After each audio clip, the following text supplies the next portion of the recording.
Hola y bienvenidos a tu historia del sueño. Esta noche te guiaré en un viaje apacible. Imagina que estás en un lujoso tren subiendo al Himalaya. Tu vagón privado tiene balcón propio y, mientras el tren avanza, puedes sentir la comodidad de esta experiencia especial. Antes de empezar, tomémonos un momento para relajarnos. Contaré del 10 al 1 y con cada número relájate más profundamente. Siente el apoyo debajo de ti, ya sea en la cama, el suelo o donde quiera que estés. Debajo de él se encuentra el apoyo constante de la tierra, siempre ahí para llevarte. Al tomar conciencia de esto, libera cualquier tensión que estés acumulando. Suéltala un poco más. Estás a salvo ahora mismo. Deja que mi voz te guíe hacia la comodidad, la paz y la calma. Mi voz solo te llevará a lugares amables y tiernos. El día terminó y todo lo que pasó, pasó. Los pensamientos sobre el pasado o el futuro ya no son necesarios. Déjalos pasar, como hojas en un río o nubes en el cielo. La paz vive en tu interior. Siempre está ahí, esperando a que la encuentres. Esta noche, deja que esa paz interior te llene, relajando suavemente tu cuerpo y tu mente. Este es tu momento de descansar. Te mereces este momento de paz y relajación. Deja que esta revelación te ayude a desconectar aún más. No necesitas cargar con nada ahora mismo. No tienes dónde ir ni nada que hacer. Es tu momento de descansar y puedes relajarte de verdad sabiendo eso. Piensa en las cosas simples por las que estás agradecido, tu refugio, las personas que amas y la respiración en tu cuerpo. Empieza a imaginar un hermoso viaje en tren. La luz del atardecer es suave y estás a bordo de tu vagón privado, con balcón y una cómoda cama. Este es un viaje especial para descansar. Conéctate con tu cuerpo una vez más. Tu cuerpo ha trabajado duro hoy y ahora es momento de soltarse por completo. Ya estás en el tren, el Darjeeling Express. No se parece a ningún tren que hayas conocido. Su madera pulida y sus ventiladores de techo de lento giro crean una atmósfera de paz. Las puertas de tu balcón privado están abiertas, dejando entrar el aire suave y cálido, perfumado con un aroma desconocido. A lo lejos suena el silbato de un tren, pero es tranquilo y pausado. El paisaje exterior está bañado por una luz dorada, no brillante, sino suave, al atardecer. Los arrozales brillan con la luz y los banianos proyectan largas sombras. Un niño te saluda desde un campo y tú le devuelves el saludo. El tren avanza con paso firme, sin prisas, permitiéndote disfrutar del lujo del tiempo. Tu mayordomo, tranquilo y atento, te trae una bebida en una bandeja de plata. No has pedido nada, pero parece saber justo lo que necesitas. Una bebida fría, cítrica y con notas florales se coloca a tu lado, junto con un mantel cuidadosamente doblado. Hace una reverencia y se marcha, y tú tomas un sorbo. En el cementerio de Valcierda, las prácticas funerarias de cremación y entierro en barco se integraron en la era previkinga. Las mujeres nobles eran enterradas con sus característicos broches ovalados. Una de ellas fue enterrada en un túmulo de 2 metros de altura. Iba acompañada de perlas de cristal, joyas de bronce y otros objetos. Sin embargo, el objeto más singular encontrado fue una pequeña cabeza de dragón hecha de lo que parecía ser marfil. Esta mujer poseía la mejor tumba de barco jamás descubierta, desenterrada en un túmulo en Oseberg, al sur de Oslo. La tumba data de los primeros años de la era vikinga, y el barco se exhibe actualmente en el Museo de Barcos Vikingos de Oslo, dirigido por Jan Bill. Durante la excavación, se hizo evidente que, si bien la tumba no contenía 2 esqueletos completos, sí albergaba los restos de 2 individuos distintos, probablemente mujeres. Esto se confirmó posteriormente mediante análisis osteológico. Los restos pertenecían a una mujer mayor, de unos 80 años, y a una mujer más joven. Los hallazgos arqueológicos confirman la importancia de los barcos para la sociedad escandinava, donde se enterraba a hombres y mujeres adinerados. La anciana propietaria del barco fue enterrada con una carreta, un trineo y una esclava de unos 50 años. El ADN de la esclava se rastreó hasta poblaciones que vivían cerca del mar Caspio, el punto más oriental al que llegaron los vikingos. La dendrocronología, el estudio de los anillos de los árboles, reveló el origen del barco.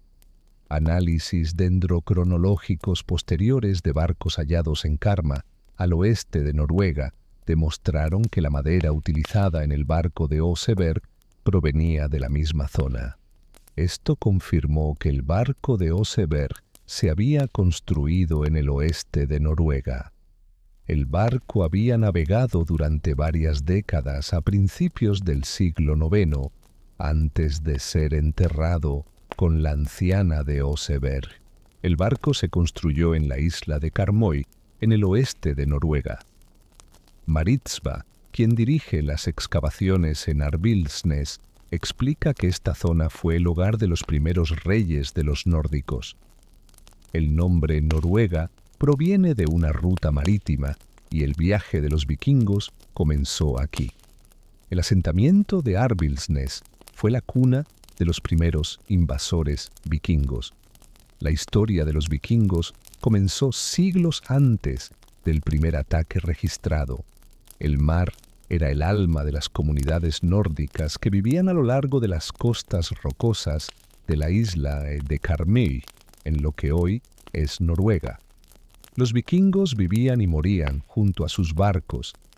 La tumba de barco en Karmøy no es solo un lugar de enterramiento, sino también una forma de comunicación con los dioses. Era casi como una representación teatral, conectando con lo divino. En 841, mientras los daneses atacaban París, otros grupos vikingos establecieron su primer reino cerca de Novgorod. Olesia Rudi, curadora de una exposición en este museo, supervisa una colección de importantes artefactos vikingos procedentes de Rusia. Los registros históricos y los hallazgos arqueológicos revelan que esta aldea fue fundada por Rurik, un señor escandinavo que llegó a la región con sus guerreros, los varegos. Los clanes eslavos locales los habían invitado a fortalecer su influencia política y administrativa. Los vikingos avanzaron por los sistemas fluviales y fundaron una fortaleza en un meandro del río Dnieper, que posteriormente se convertiría en la capital, Kiev. En pocos años, incluso atacaron Constantinopla, y los vikingos fueron conocidos como varegos o Rus. Adrian Salin, investigador de la Universidad de San Petersburgo y experto en la Rusia vikinga, sugiere que el nombre Rus probablemente proviene de la palabra remeros. En las antiguas tradiciones rusas, el término Rus no se refería a un pueblo específico, sino a un grupo social. El primer cronista de la Rusia vikinga, el monje cristiano Néstor, escribió sobre el auge de la dinastía de Rurik. Su cuerpo momificado permanece expuesto en Kiev, donde su crónica narra la historia de la fundación varega del primer estado ruso. Las excavaciones arqueológicas en Rurikovo-Gorodishche han descubierto cientos de artefactos escandinavos que respaldan los relatos históricos de Néstor, confirmando las raíces vikingas de la historia rusa temprana. Un hallazgo frecuente aquí es una cuenta azul del collar de una mujer vikinga, símbolo de la influencia escandinava a lo largo de los siglos. Un artefacto particularmente importante es una espada, marcada por un famoso espadero del Valle del Rin, en Europa occidental. Esta espada es una pieza rara ya que solo se fabricaron unas pocas espadas marcadas en aquella época.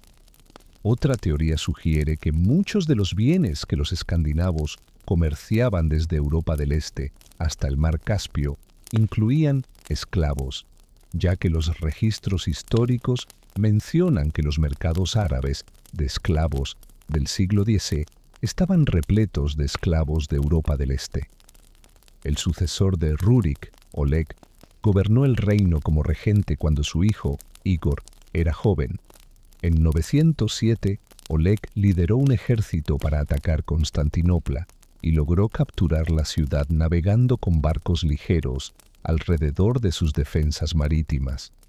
El acuerdo comercial resultante consolidó el dominio de la dinastía Rurik sobre Kiev y Novgorod.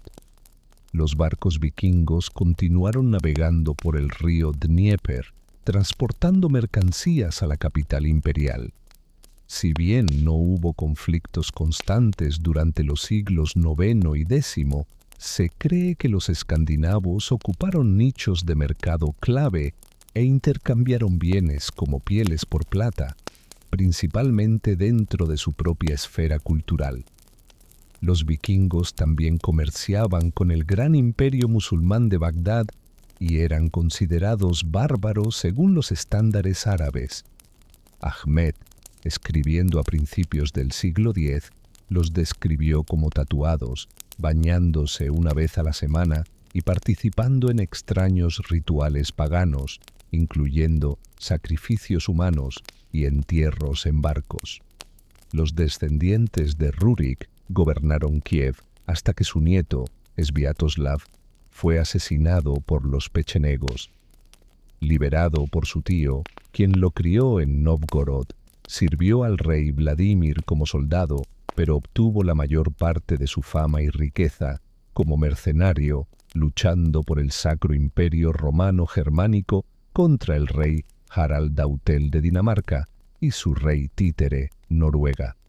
El mercenario Olaf también se casó con una princesa polaca que murió joven, tras años de saqueos en Escocia e Irlanda y un segundo matrimonio con una reina irlandesa. Olaf se convirtió al cristianismo. Regresó a Noruega, reclamó su legítimo trono como descendiente directo de Harald el Hermoso y cristianizó Noruega por la fuerza. Gobernó desde 997 hasta que fue derrotado y muerto en una batalla naval contra una alianza de sus antiguos enemigos durante una expedición a la actual Polonia. Su vida estuvo llena de acontecimientos legendarios. En Avaldsnes tuvo que luchar contra fuerzas paganas en múltiples ocasiones. En una ocasión, con 300 de sus hombres, se toparon con un barco con hechiceros y videntes que intentaron maldecir al rey liberando una niebla mágica negra. La fe cristiana de Olaf lo protegió y la nube negra fue repelida hacia los hechiceros. Sin embargo, su respuesta fue implacable, y cuando el mar subió aún más, los hechiceros se ahogaron, una muerte lenta y dolorosa. El enemigo jurado de Olaf fue el agresivo Harald Bluetooth, quien, tras ser derrotado por los emperadores alemanes a principios de la era vikinga, se vio obligado a convertirse al cristianismo.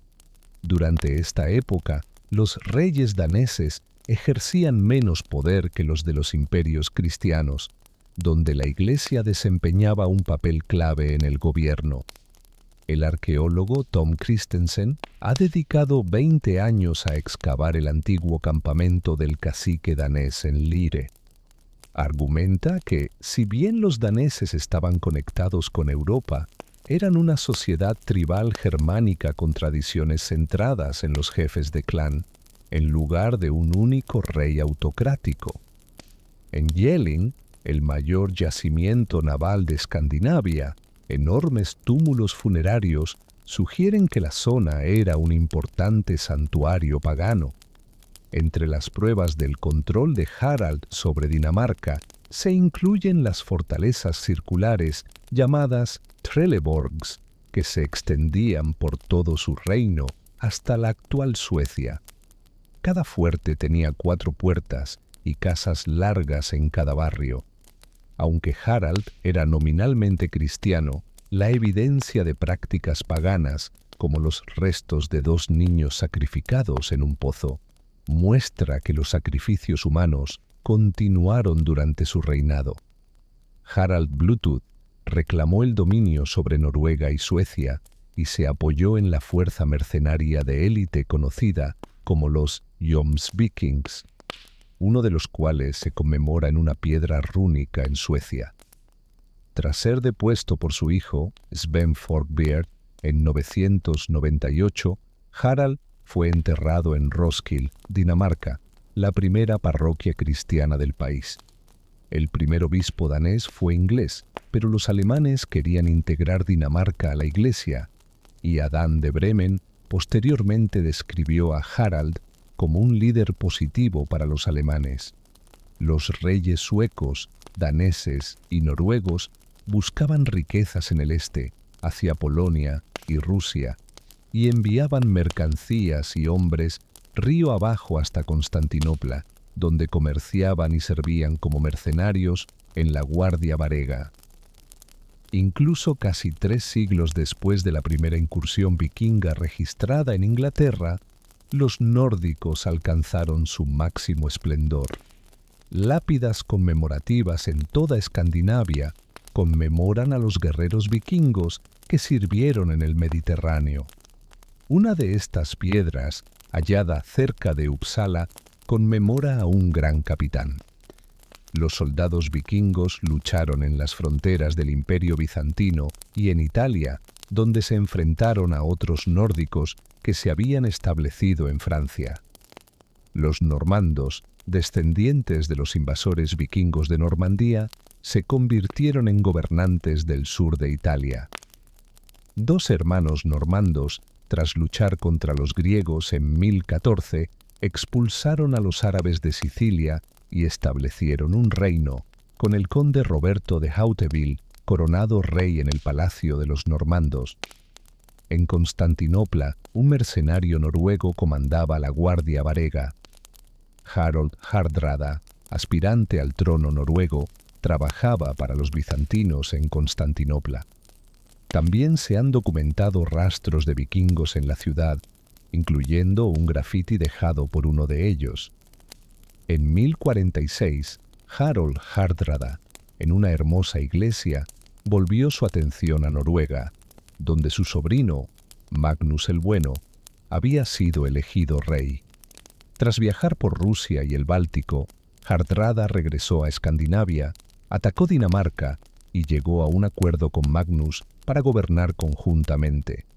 A la muerte de Magnus, Hardrada se convirtió en el único rey. Su reinado en Noruega y Dinamarca estuvo marcado por la paz y la prosperidad, con el auge de iglesias, ciudades, un comercio floreciente y la acuñación de moneda. Hardrada aspiraba a revitalizar el imperio noratlántico de Canuto, reclamando el trono danés. Posteriormente, el hermanastro exiliado del rey inglés lo invitó a ocupar también el trono inglés.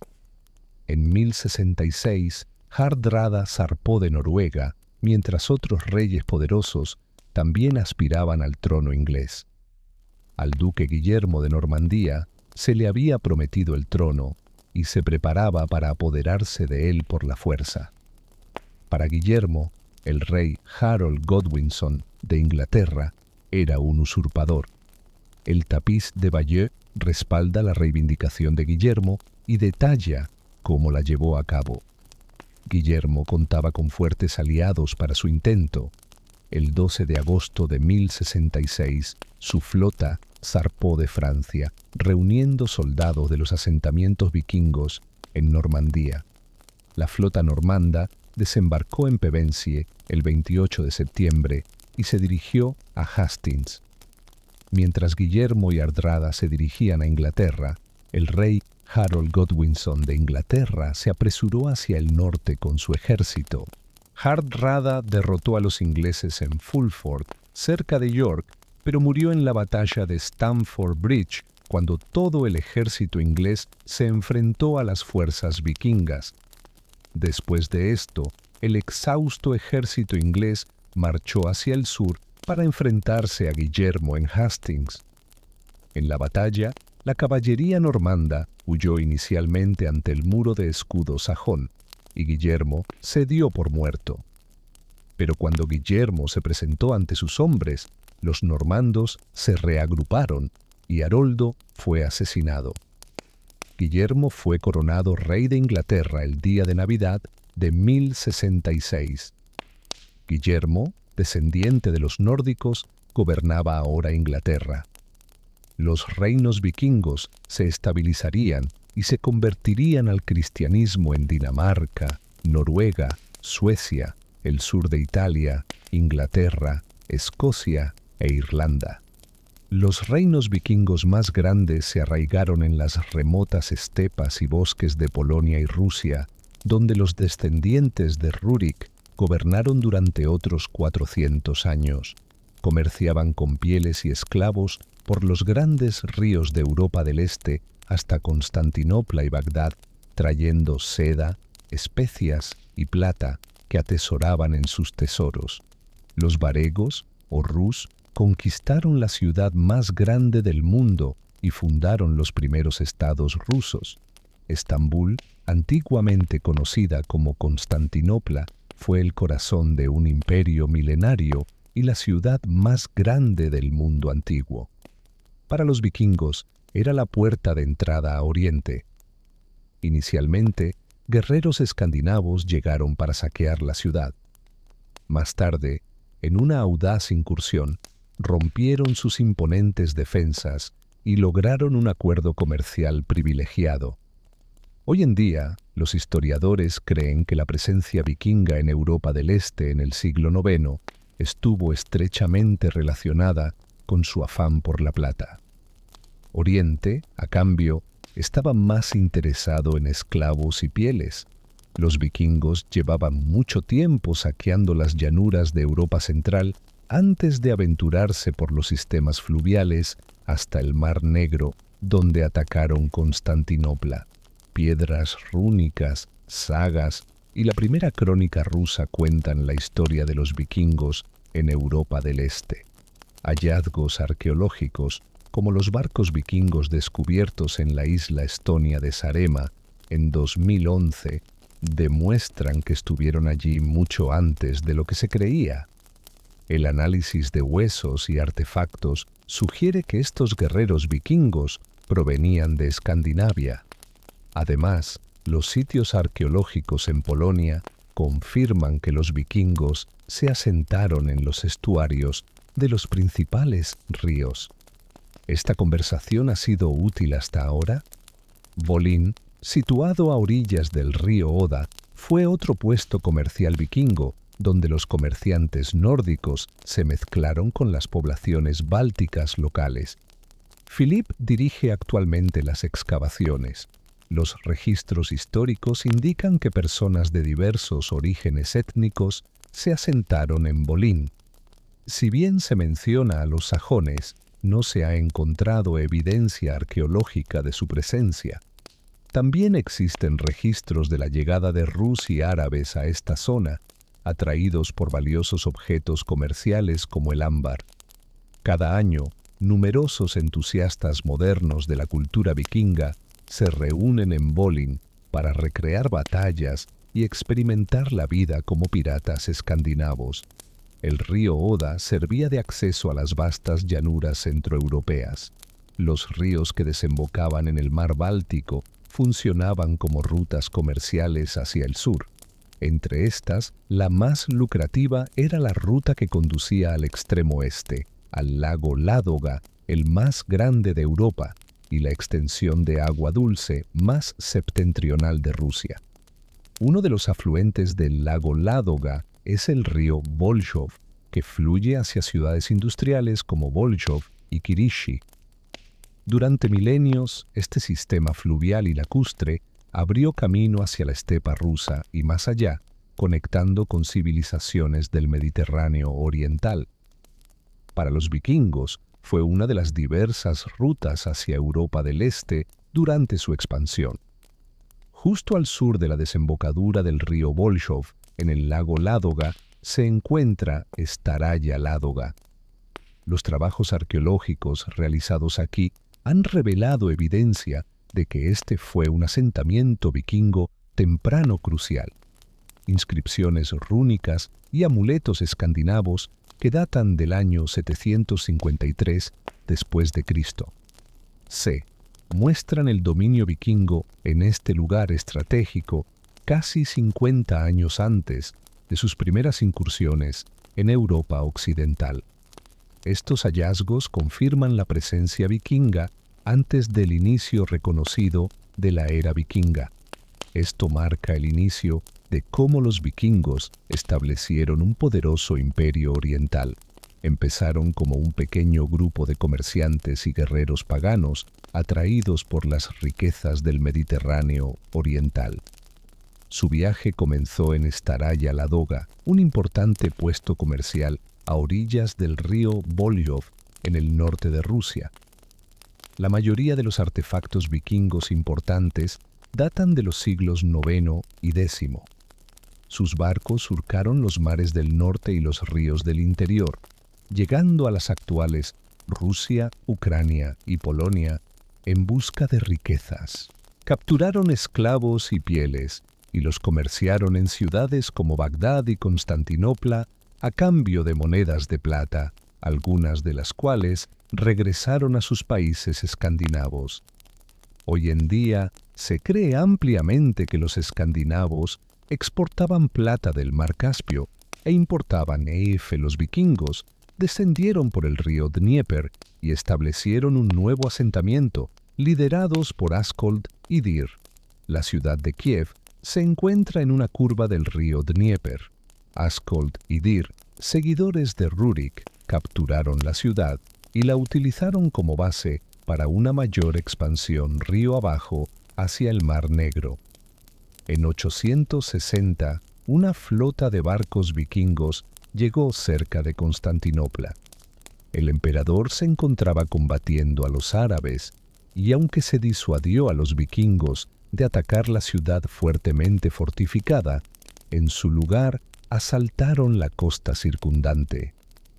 Los líderes religiosos de la ciudad se habían refugiado en las Islas Príncipe, que los vikingos saquearon sin piedad. Esta fue la primera vez que los vikingos conocieron de primera mano la riqueza de la capital imperial y regresarían. Askold y Dir obtuvieron un poder significativo al lanzar un ataque contra Bizancio desde Kiev. Se volvieron tan influyentes que enfureció a Oleg, quien posteriormente los asesinó, capturó Kiev y los mandó enterrar en una iglesia junto al río. Luego dirigió su atención a Constantinopla, llamada Miklagard por los vikingos, y en el año 907 después de Cristo. C lanzó otro ataque. Los barcos vikingos aparecieron de nuevo en el Bósforo, asaltando aldeas y monasterios cristianos.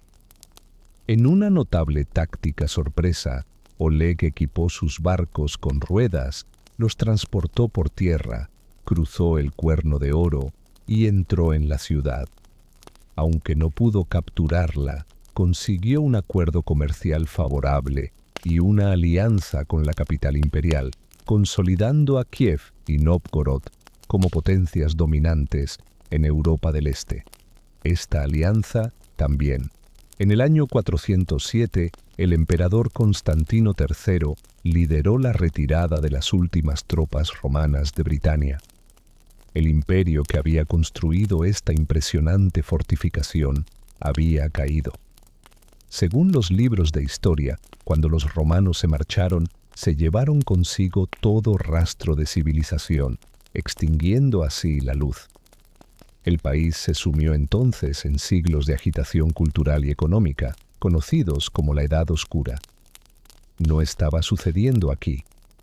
Eran británicos nativos y no tenían forma de irse. Este era su hogar. Tenían que encontrar una manera de sobrevivir. Ciertamente no hubo una evacuación a gran escala de Bird Oswald. ¿Sabes? Sea lo que sea, tiene un toque de tranquilidad. A medida que el tren serpentea por las colinas, el paisaje comienza a cambiar. Aparecen plantaciones de té, exuberantes y escalonadas. El mundo se vuelve más empinado, más rico y más aislado, distanciándose del resto del mundo. Descansas contra la barandilla del balcón, con los brazos sobre la madera de teca tallada, sintiendo cómo el aire se enfría. El cielo cambia gradualmente y la primera estrella emerge temprano, declarando con orgullo su presencia. Se acerca la noche, pero aún no te ha alcanzado. Tu camarote está listo. Las sábanas están extendidas y las almohadas, mullidas y acogedoras, parecen como si pudieran tararear canciones de cuna si no se las toca. Pero aún no estás listo para irte a la cama. Estás viendo cómo el mundo se desvanece en la noche, viajando en un tren que parece deslizarse más que rodar, como si las ruedas también estuvieran soñando. Es 1978 en la India, un año tranquilo en muchos sentidos. No un año para revoluciones ni grandes titulares, justo un año en el que los monzones llegaron como se esperaba y los mangos estaban especialmente dulces. Las radios de los pueblos ponían canciones de películas indie que todos ya sabían de memoria. La gente seguía enviando cartas escritas a mano que tardaban días en llegar, pero su llegada era motivo de gran emoción. Esta es una época más sencilla, una que se siente tranquila, como si todo el país respirara aliviado. El tren zumba suavemente bajo tus pies. A tu izquierda, una mujer con un sari color caléndula regresa de un pozo, con una olla de plata en equilibrio sobre la cabeza. Cerca, un anciano se cepilla los dientes, como lo ha hecho todos los días durante 60 años. Las gallinas corren al paso del tren. En los árboles, los niños se columpian en cuerdas de neumáticos, riendo alegremente. Cada vista desde el tren se siente como una fotografía aparte, imágenes que te acompañarán para siempre. Tu maleta descansa sin abrir junto a la cama, junto a una pequeña pila de libros. Uno es una guía de la fauna india, con la cubierta ligeramente desgastada, como si hubiera viajado desde lejos para estar contigo. Lo hojeas, viendo ilustraciones de leopardos nebulosos, ciervos ladrando y el carraca india. Su destello turquesa entre los árboles es una rareza. El mayordomo regresa con un pequeño tazón de arroz inflado y cacahuetes tostados condimentados con hojas de curry y sal. Lo deja en silencio a tu lado y se va, sus pasos perdiéndose en el suave zumbido del tren. Le das un mordisco. Es cálido, salado y un poco ahumado, el tipo de tentempié que se comería en los porches por la noche mientras los vecinos charlan y ahuyentan los insectos con periódicos enrollados. Te recuestas en tu asiento, con las piernas estiradas y una mano apoyada en el frío reposabrazos de latón. El tren empieza a subir, aún no de forma pronunciada, pero lo sientes. El mundo empieza a inclinarse. El Himalaya aún está lejos, pero su presencia empieza a notarse. Te diriges hacia él, hacia una noche envuelta en estrellas. Es 1978 en un tren que solo existe en historias como esta. El atardecer comienza lentamente. El azul se intensifica primero, luego llega el dorado. Pero este no es el dorado habitual de los atardeceres vistos desde las ventanas de las oficinas o los parques de la ciudad. Es un oro antiguo, fundido y amplio, que se extiende por el cielo como si una mano eterna facilitara suavemente la partida del día. Las nubes se encienden en largas y lentas rayas, y las colinas que se extienden por delante se recortan con tanta perfección que parecen pintadas sobre cristal. Todo afuera se queda en silencio. Los árboles se detienen. Incluso los pájaros que graznaban momentos antes, ahora guardan silencio, como si observaran. El sol se esconde tras una cresta lejana, no cayendo, sino plegándose, como si el horizonte fuera un sobre, arropando suavemente el día en la eternidad. No hay prisa por hablar, ni por moverse. Esto no es solo un atardecer que estás. India no ofrece paz como un hotel ofrece toallas, cuidadosamente dobladas y listas para usar. No, aquí la paz es algo más lento, más antiguo, más esquivo.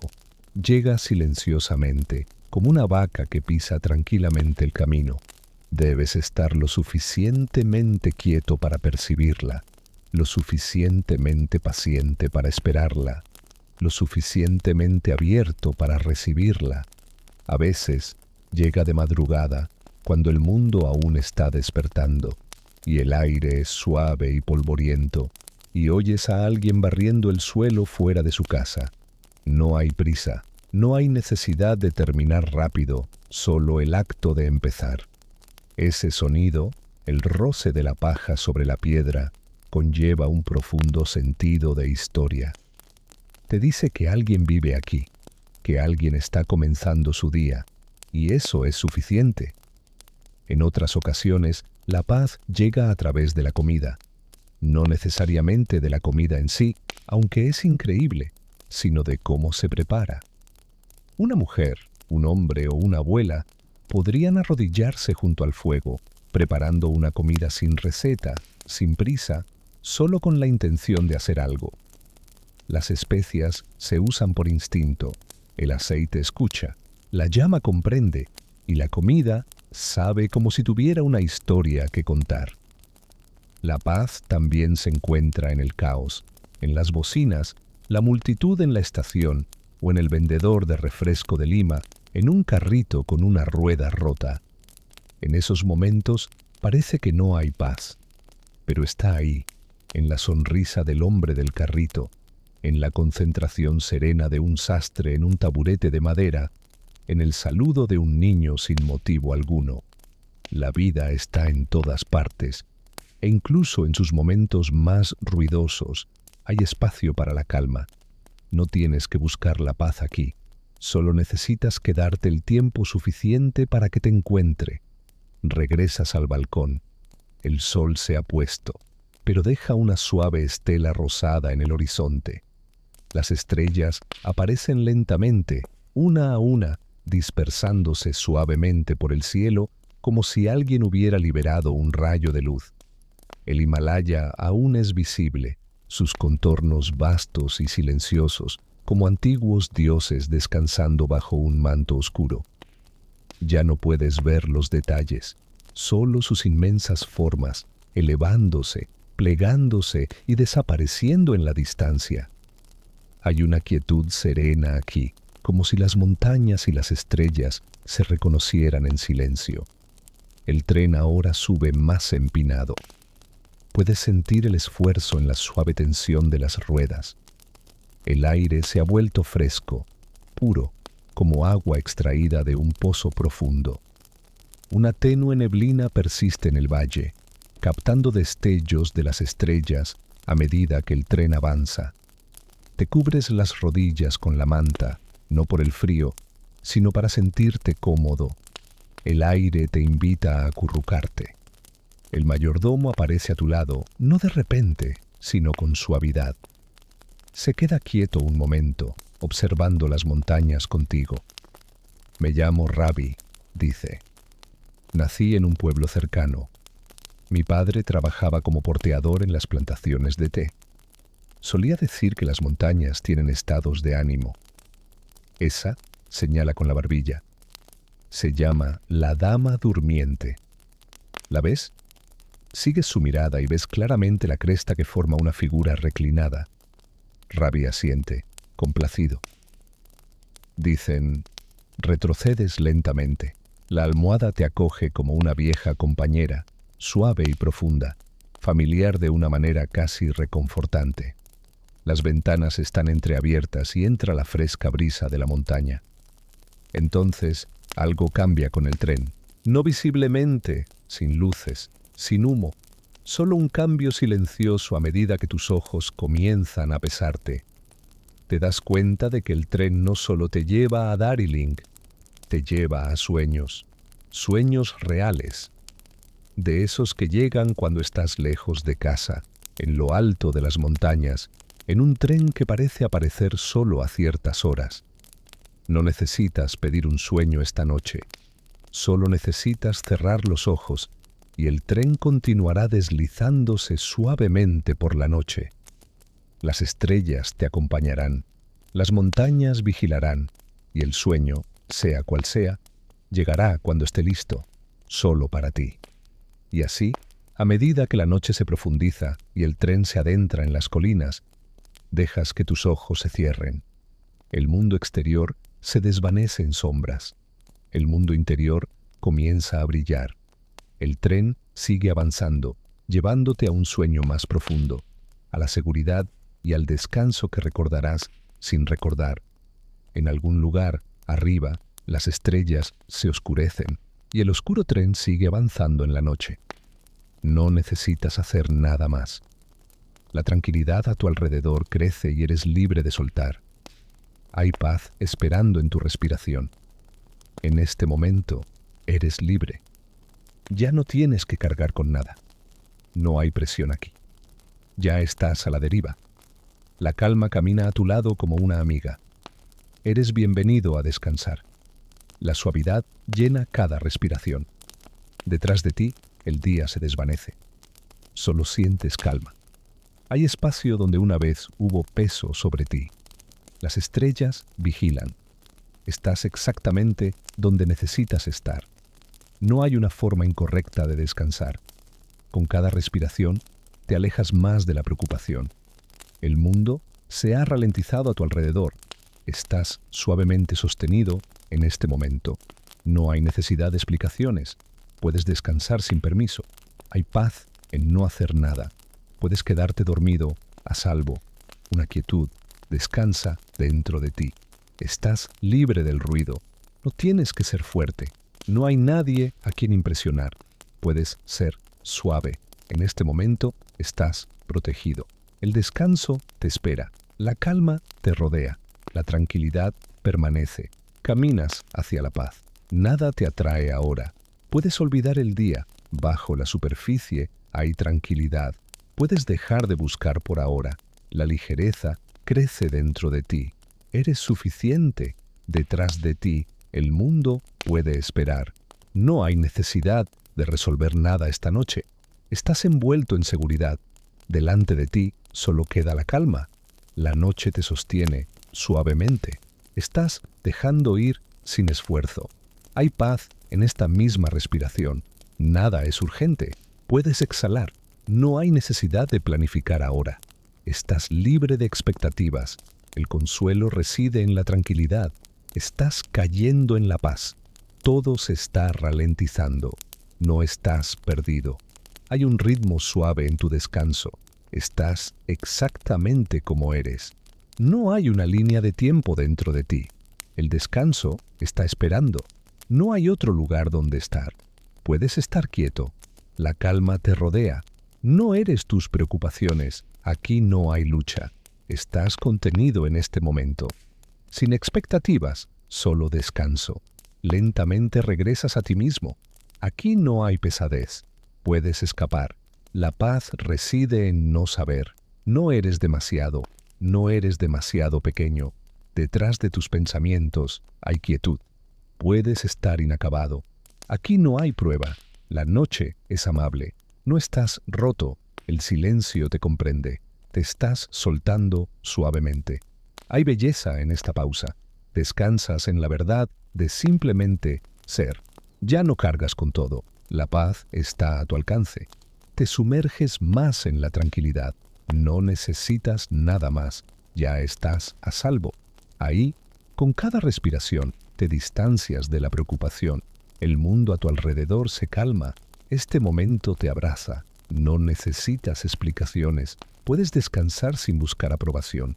Al no hacer nada, hay paz. Puedes dormirte a salvo. Una calma serena existe en tu interior. Estás libre del caos. Aquí no necesitas ser fuerte. No hay nadie a quien impresionar. Puedes ser amable. En este momento estás protegido. El descanso te espera. La atmósfera que te rodea solo trae tranquilidad. Estás entrando en la tranquilidad. Nada te atrae ahora. Eres libre de soltar el día. Bajo la superficie hay silencio. Puedes dejar de buscar por ahora. Una sensación de ligereza crece en tu interior. Eres suficiente, incluso ahora. El mundo detrás de ti puede esperar. No hay necesidad de arreglar nada esta noche. Estás envuelto en seguridad. Delante de ti solo yace la serenidad. La noche te acuna suavemente. Estás liberando la tensión sin esfuerzo. Hay paz en cada respiración. Nada es urgente aquí. Eres libre de exhalar. Ahora no es momento de hacer planes. La noche es suave. Estás completo. Hay un silencio que te comprende. Estás soltando todo lentamente. En este momento hay belleza en simplemente ser. Ya no te aferras. La paz está a tu alcance. Te estás hundiendo en una sensación más profunda de calma. No se necesita nada más. Ya estás a salvo. No hay prisa. La calma te rodea. Puedes sentirte bien.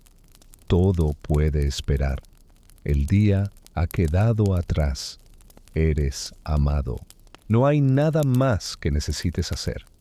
Una quietud silenciosa crece a tu alrededor. Eres libre de soltar. La paz espera en cada respiración que tomas. En este momento eres libre. Ya no necesitas cargar con nada. No hay presión. Estás a la deriva en paz. La calma camina a tu lado como una compañera. Eres bienvenido a descansar. Cada respiración que tomas trae suavidad. El día se desvanece silenciosamente detrás de ti. Todo lo que sientes es calma. El peso sobre ti se ha levantado. Las estrellas vigilan. Estás justo donde necesitas estar. No hay una forma incorrecta de descansar. Con cada respiración te alejas más de la preocupación. El mundo se ralentiza a tu alrededor. Este momento te sostiene suavemente. No necesitas explicar nada. Puedes descansar sin pedir permiso. Hay paz en no hacer nada. Puedes dormirte a salvo. Una quietud silenciosa te llena. Estás libre del ruido. Aquí no necesitas ser fuerte. No hay nadie a quien impresionar. Puedes ser suave. En este momento estás protegido. El descanso te espera. Solo la tranquilidad te rodea. Caminas hacia la paz. Nada te jala en ninguna dirección. Puedes olvidar el día. Bajo la superficie hay quietud. Puedes dejar de buscar por ahora. Una ligereza crece en tu interior. Eres suficiente. El mundo puede esperar. No hay necesidad de resolver nada esta noche. Estás envuelto en seguridad. Delante de ti solo queda la calma. La noche te sostiene suavemente. Te dejas llevar sin esfuerzo. Hay paz en cada respiración que tomas. Aquí nada es urgente. Puedes exhalar libremente. No hay necesidad de planear nada. Estás libre de expectativas. Hay consuelo en la quietud. Estás cayendo en la paz. El mundo se está ralentizando a tu alrededor. No estás perdido. Hay un ritmo suave para descansar. Estás exactamente bien, tal como eres. No hay línea de tiempo aquí. El descanso te espera dentro. No hay ningún otro lugar donde necesites estar. Puedes estar quieto. La calma se instala suavemente a tu alrededor. No eres tus preocupaciones. No hay lucha aquí. En este momento estás sostenido. No hay expectativas, solo descanso. Estás volviendo lentamente a ti mismo. No hay pesadez. Puedes escapar. Hay paz en no saber. No eres demasiado ni demasiado poco. Detrás de tus pensamientos hay quietud. Puedes estar inacabado. No hay prueba aquí. La noche es suave. Estás completo. Hay un silencio que te comprende. Estás soltando todo lentamente. En este momento hay belleza en simplemente ser. Ya no te aferras más. La paz está a tu alcance. Te estás hundiendo en una sensación más profunda de calma. No se necesita nada más. Ya estás a salvo. No hay prisa. La calma te rodea. Puedes sentirte bien. Todo puede esperar. El día ya pasó. ¿Te gusta esta personalidad? Te dejas llevar suavemente, acompañado de una sensación de calma. Aprovecha este momento para descansar, pues hay paz en cada respiración. El día se desvanece silenciosamente tras de ti, dejándote con una sensación de serenidad. Hay espacio. El mundo puede esperar. No hay necesidad de arreglar nada esta noche. Estás rodeado de seguridad. Delante solo te espera la paz. La noche te abraza suavemente. Te liberas sin esfuerzo. Cada respiración trae calma. Nada es urgente aquí. Puedes exhalar libremente.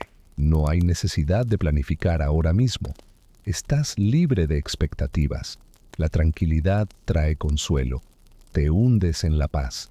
Todo a tu alrededor se ralentiza. No estás perdido. Un ritmo suave te guía hacia el descanso. Estás exactamente donde necesitas estar, tal como eres. Aquí no hay prisa. El descanso espera pacientemente en tu interior. No hay ningún otro lugar al que debas ir. Puedes permanecer quieto. La calma te rodea. Tus preocupaciones no son lo que eres. No hay lucha aquí. En este momento estás acunado. Sin expectativas, solo descanso. Estás volviendo suavemente a ti mismo. No hay peso aquí. La evasión es tuya para tomar. Lo desconocido contiene paz. No eres ni demasiado ni demasiado poco. La tranquilidad está presente detrás de tus pensamientos. Puedes estar incompleto. No hay ninguna prueba que pasar. La noche es apacible. Estás completo, no roto. Hay un silencio que comprende. Te estás liberando suavemente. En esta pausa hay belleza. Descansas en la verdad de tu existencia. Ya no tienes que cargar con todo. La paz descansa en la punta de tus dedos. Caes en una profunda sensación de tranquilidad. No necesitas nada más. Ya estás a salvo. El tiempo transcurre lentamente aquí. La calma te rodea y puedes sentirte bien. Todo lo demás puede esperar. Eres amado. No hay más que hacer. Una silenciosa quietud crece a tu alrededor. Puedes soltar.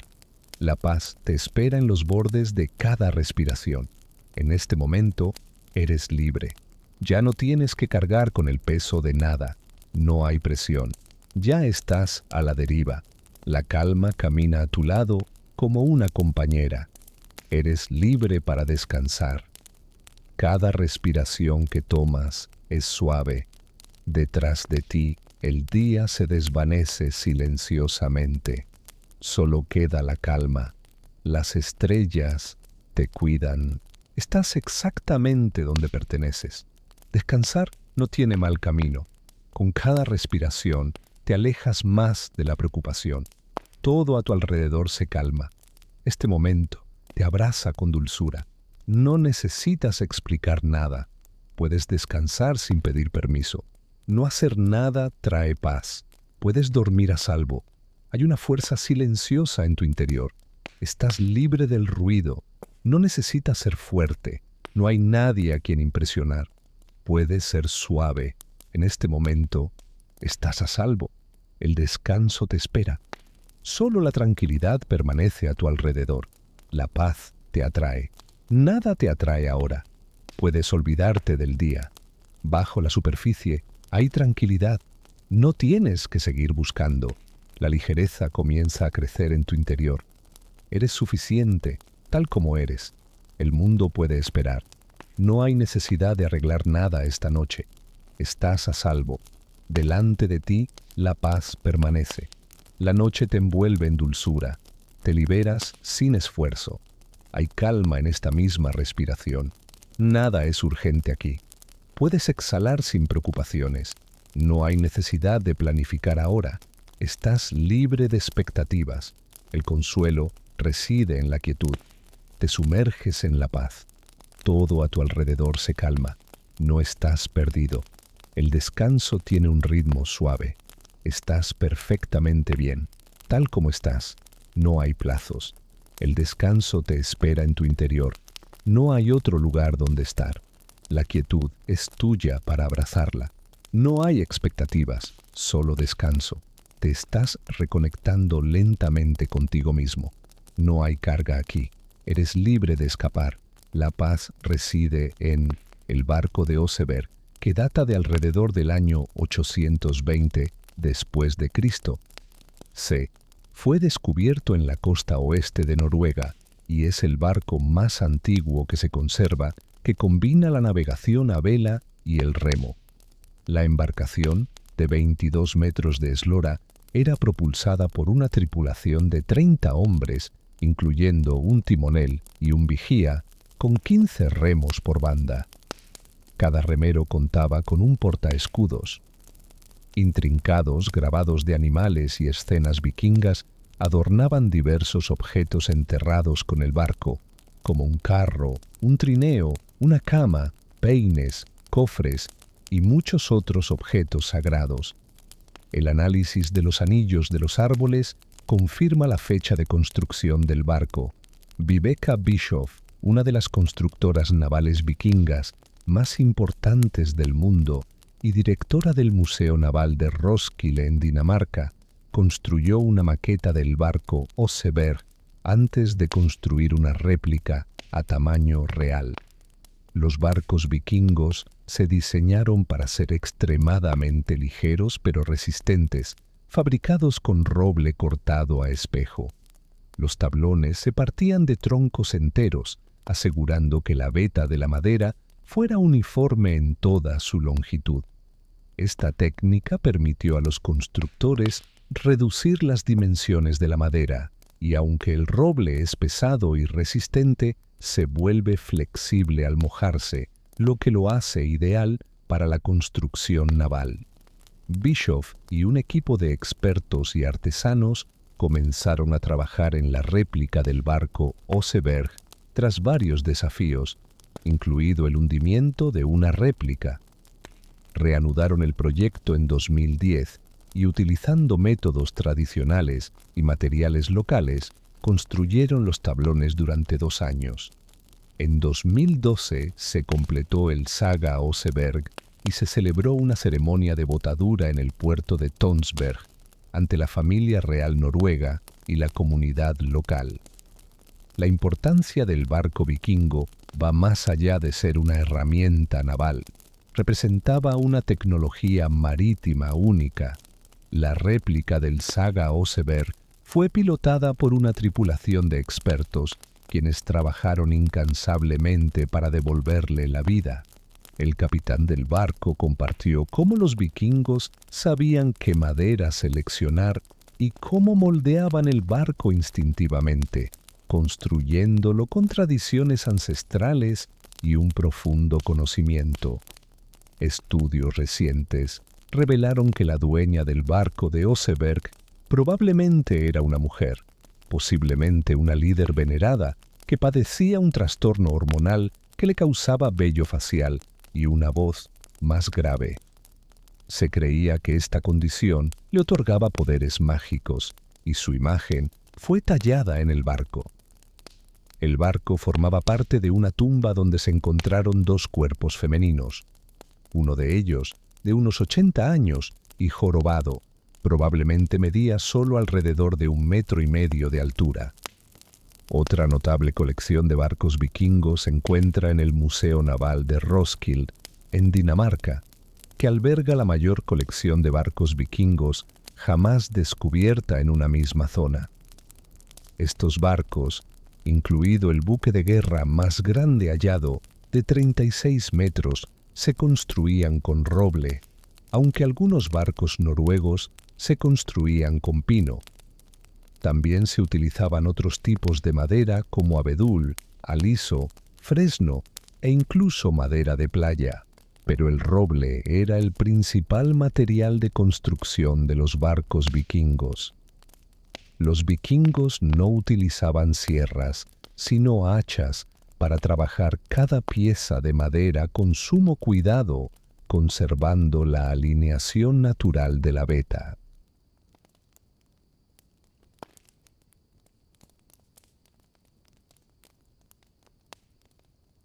Mediante la construcción tradicional con clinker, se crearon grandes embarcaciones con capacidad para 100 guerreros.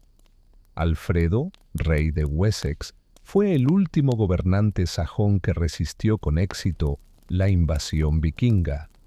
Su estrategia consistió en reformar su reino estableciendo un ejército y una armada permanentes, además de fortificar las ciudades del sur de Inglaterra. Esta mayor eficiencia no solo detuvo el avance vikingo, sino que también sirvió de modelo para los invasores. El tratado entre Alfredo y Guthrum, el último líder del gran ejército pagano, dejó gran parte de Inglaterra bajo control vikingo, una zona conocida como Danelaw. Sin embargo, Guthrum se convirtió al cristianismo. Las incursiones desde Irlanda y Escandinavia continuaron, y York se mantuvo como una importante fortaleza vikinga. A pesar de ello, los sucesores de Alfredo repelieron estos ataques, y en el año 920 después de Cristo. C. Incluso York reconoció al rey Eduardo el Viejo como único gobernante de Inglaterra. Los vikingos también incursionaron en Escocia, capturando fuertes como Dunat en la costa este y Dumbarton en el río Clyde, y llevando cientos de esclavos a Irlanda. El nuevo reino de Strathclyde emergió de las ruinas de Dumbarton, con su centro religioso gobernado por una iglesia de principios de la Edad Media. Con el tiempo, el poder real en la región cambió, influenciado por la presencia vikinga. La cultura vikinga se fusionó con las tradiciones locales, especialmente en el norte de Inglaterra y Escocia. El reino de Strathclyde desarrolló una compleja mezcla de culturas, incluyendo pictos, escoceses, gaélicos y anglosajones, creando una mezcla cultural única. Las tumbas de Hogsback en Govan fueron realizadas por una escuela de escultores, lo que refleja la prosperidad del reino.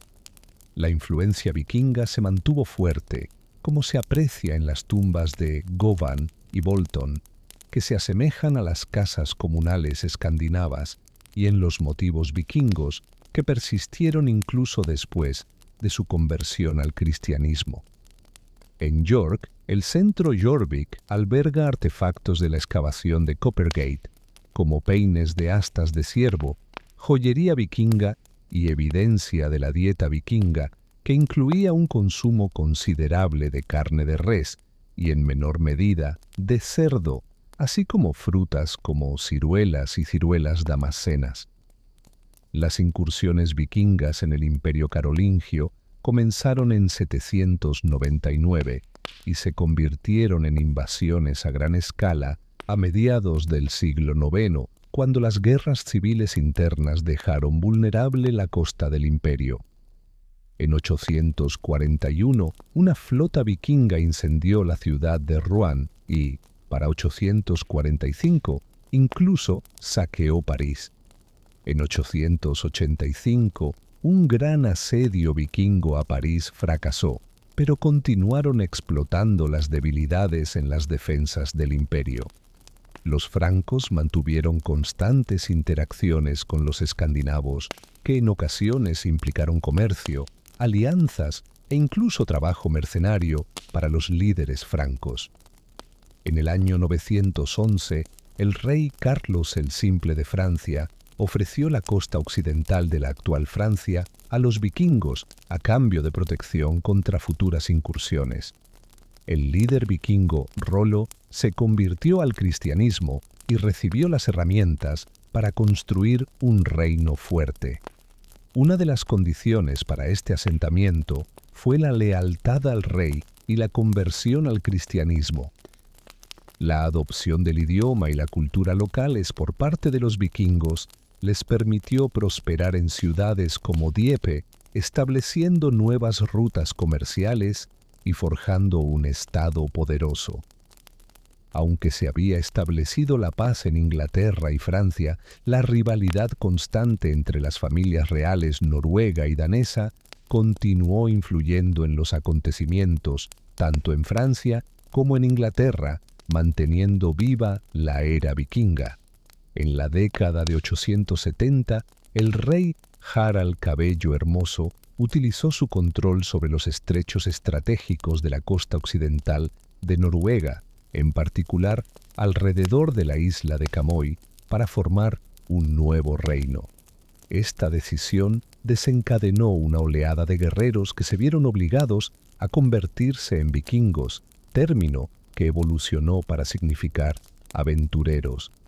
Maritzva, arqueóloga principal de la excavación de Orwell's Ness, estudia este periodo, centrándose en la última batalla que tuvo lugar en Havesfjord alrededor del año 870.